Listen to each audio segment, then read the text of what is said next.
Magandang araw mga kaibigan. Bigyan natin ng reaction, opinion itong post The Global Filipino Magazine. Cardinal Luis Antonio Tagle used his Simbang Gabi homily at St. Peter's Basilica sa Vatican nito, sa Rome, to criticize corruption and remind the faithful to align their lives with God's will rather than material gain. He emphasized that the true meaning of Christmas lies in seeking a spiritual life rooted in faith, not in the pursuit of wealth, power, and possessions. Tama, I agree. So, ito, caption, Tagle calls out corruption in Simbang Gabi homily at the Vatican. Salamat po.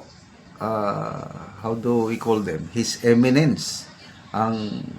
His Eminence ba ang mga kardinal? Ang alam ko, ang Santo Papa, His Holiness.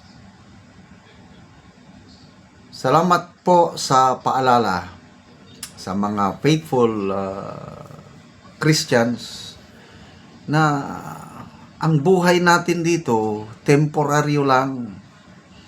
Hindi mo madadala yung salapi. Malala ko tuloy, yung turo sa amin ng aming military bishop, bagong pasok ako sa serbisyo.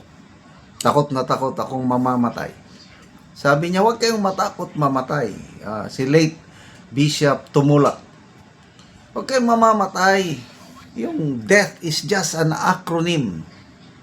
So, pinakinggan ko siya maigi. Makinig kayo, sabi niya sa amin. Naka-formation kami sa parade ground. Death, D-E-A-T-H. Acronym lang yung death na yan. Meaning ng death is departing eternally, abandoning all to heaven or hell. So, doon sa abandoning all, kahit bilyonaryo ka pa, trillions pa ang pera mo, pag namatay ka, wala kang madadala ni kusing.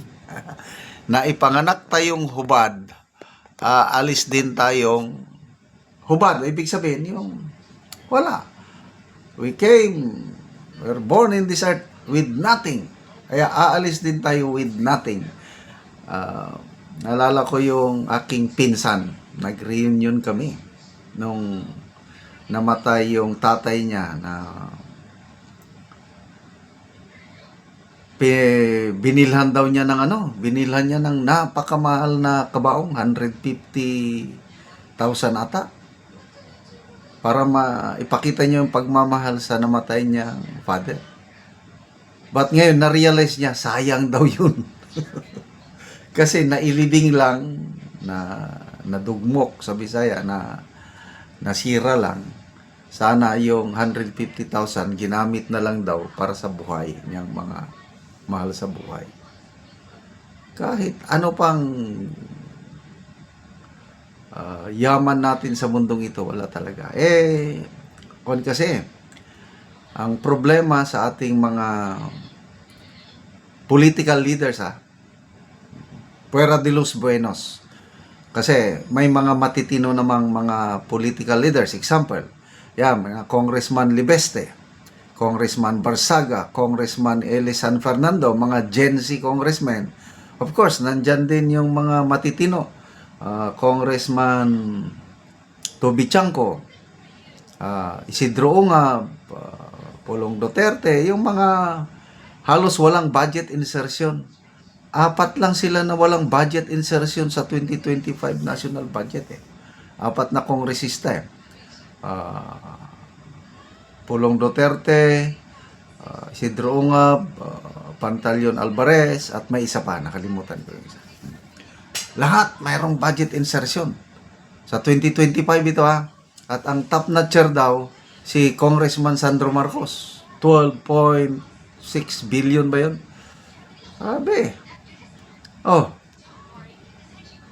Madadala mo ba yan, yung bilyones mo sa O, tignan mo ang mga diskaya, mag-asawa.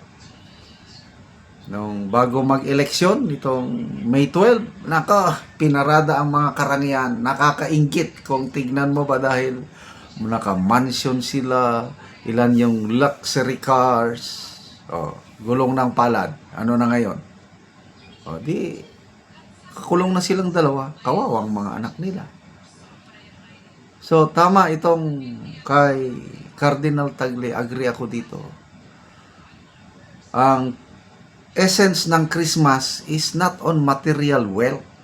Ang essence ng Christmas is pagmamahal at pagpapatawag ng Diyos sa sangkatawan.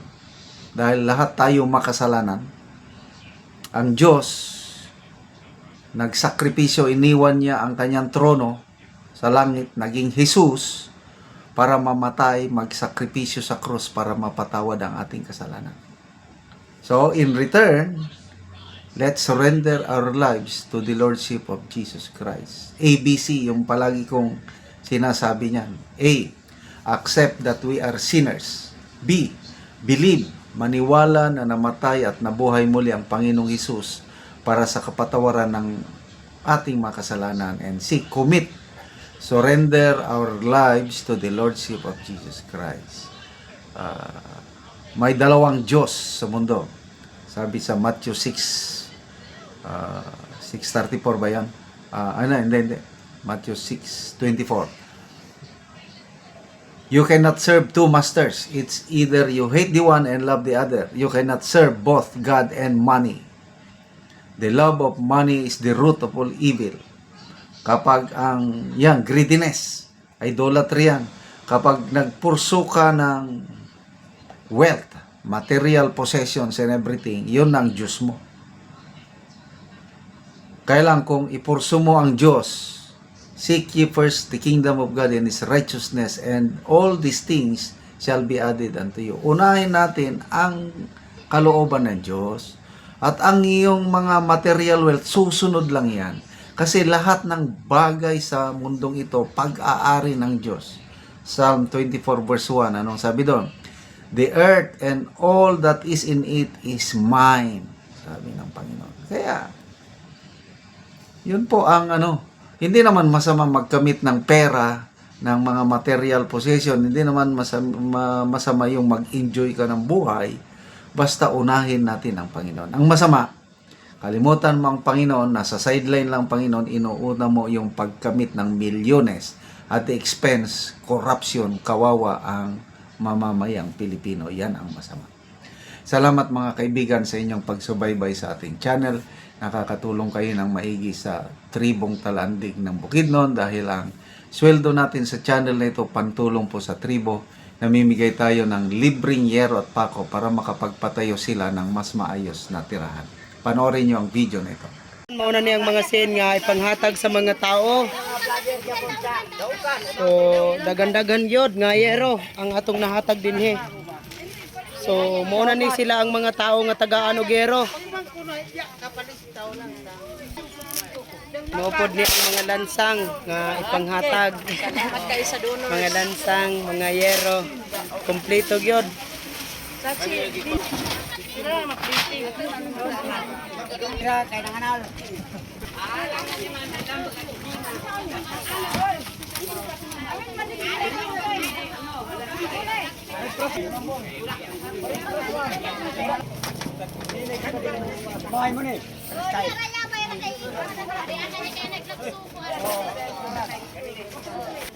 Butangan og pangalan sa kada isa.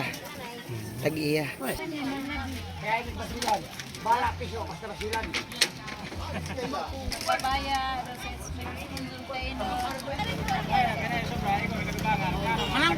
Magbahin-bahin na, modala na sa yang bahin ang kada isa.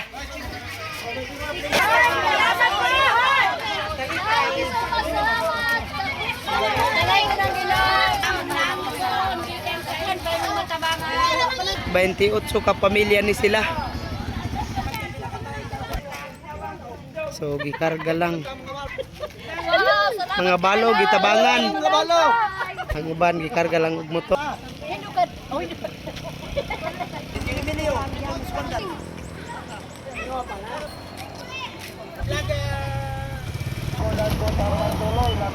Hey, kisa bulik ko. Hoy!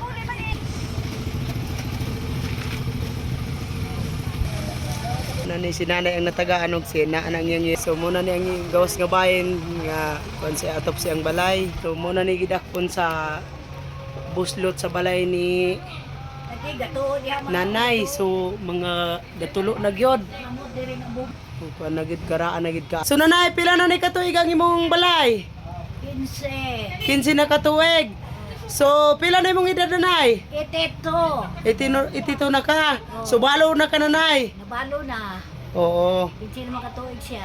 Mm. Salamat. Salamat sa Diyos. Oo, nagpasalamat si nanay sa Ginoo nga tagaan siya. Sige, salamat nanay. Oh.